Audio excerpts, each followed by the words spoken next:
ज्येष्ठ मास की अमावस्या के दिन सुहागिन महिलाएं अपने पति की लंबी आयु, सुख समृद्धि और अखंड सौभाग्य के लिए वट सावित्री व्रत रखती हैं।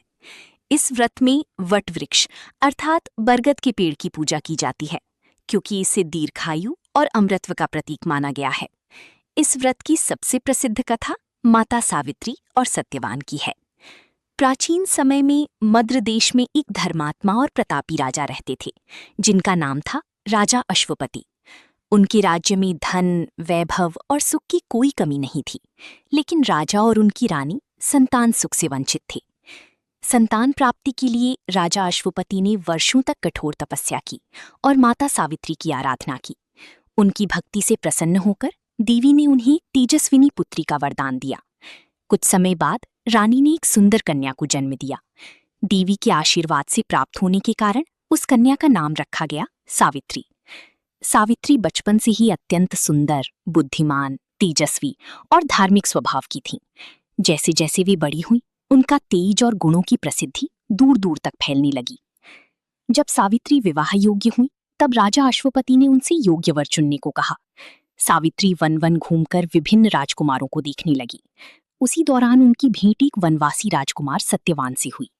सत्यवान अत्यंत गुणवान, सत्यवादी, पराक्रमी और धर्मप्रिय थे। उनके पिता एक अंधे और राज्यच्युत राजा थे, जो वन में साधारण जीवन व्यतीत कर रही थी।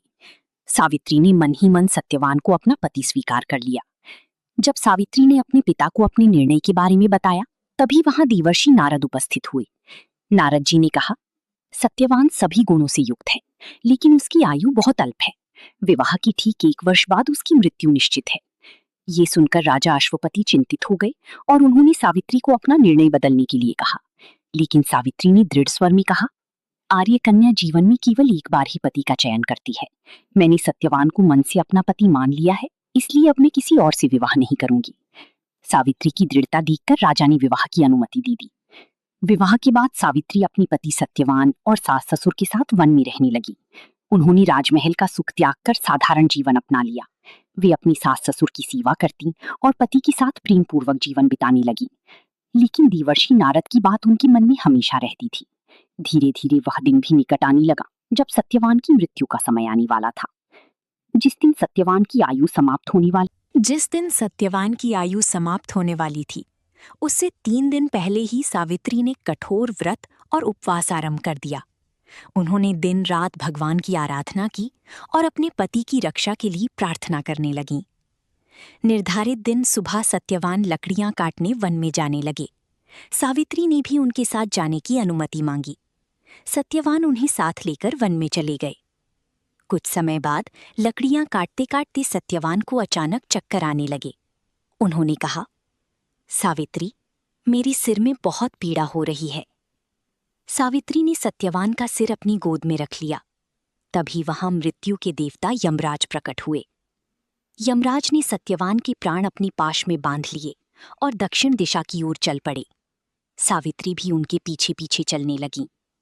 यमराज ने कहा, देवी, अब लौट जाओ। ये संसार का नियम है। जिसने जन्म लिया है उसकी मृत्यु निश्चित है। लेकिन सावित्री बोली, जहां तक मेरे पति जाएंगे, वहां तक पत्नी का धर्म है कि वो उनके साथ चले। सावित्री की बुद्धिमत्ता, पतिव्रता धर्म और विनम्रता से यमराज अत्यंत प्रभावित हुए। उन्होंने कहा, मैं तुम्हारे पति के प्राण तो वापस नहीं दे सकता, लेकिन तुम कोई वर मांग सकती हो। सावित्री ने पहले वर में अपने अंधे ससुर की आंखों की रोशनी और उनका खोया हुआ राज्य वापस मांगा। यमराज ने तथास्तु कहा और आगे बढ़ गए। लेकिन सावित्री फिर भी उनके पीछे चलती रहीं। यमराज ने दूसरा वर मांगने को कहा। सावित्री ने अपने पिता राजा अश्वपति के लिए 100 पुत्रों का वर मांगा। यमराज ने ये वर भी दे दिया। फिर भी सावित्री पीछे चलती रहीं। अब यमराज ने तीसरा वर मांगने को कहा। सावित्री ने कहा, मुझे सत्यवान से 100 पुत्रों की प्राप्ति हो। यमराज ने बिना सोचे तथास्तु कह दिया।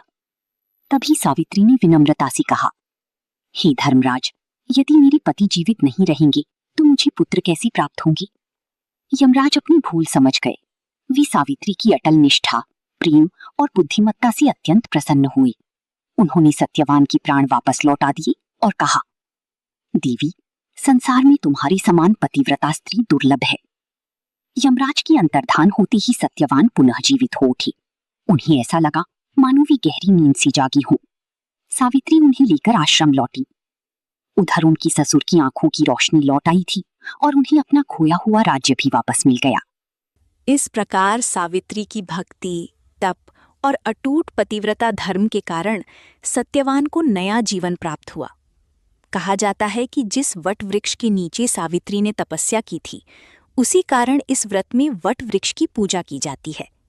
बरगद का वृक्ष लंबी आयु, स्थिरता और अखंड जीवन का प्रतीक माना जाता है। सुहागिन महिलाएं वट वृक्ष के चारों ओर धागा बांधकर अपने पति की लंबी आयु और सुखी वैवाहिक जीवन की कामना करती हैं। मान्यता है कि श्रद्धा और विधि विधान से वट सावित्री व्रत करने से पति की आयु लंबी होती है, परिवार में सुख शांति बनी रहती है, वैवाहिक जीवन मजबूत होता है, अखंड सौभाग्य का आशीर्वाद प्राप्त होता है। यही कारण है कि ये व्रत भारतीय संस्कृति में पतिव्रता, प्रेम, त्याग और निष्ठा का महान प्रतीक माना जाता है।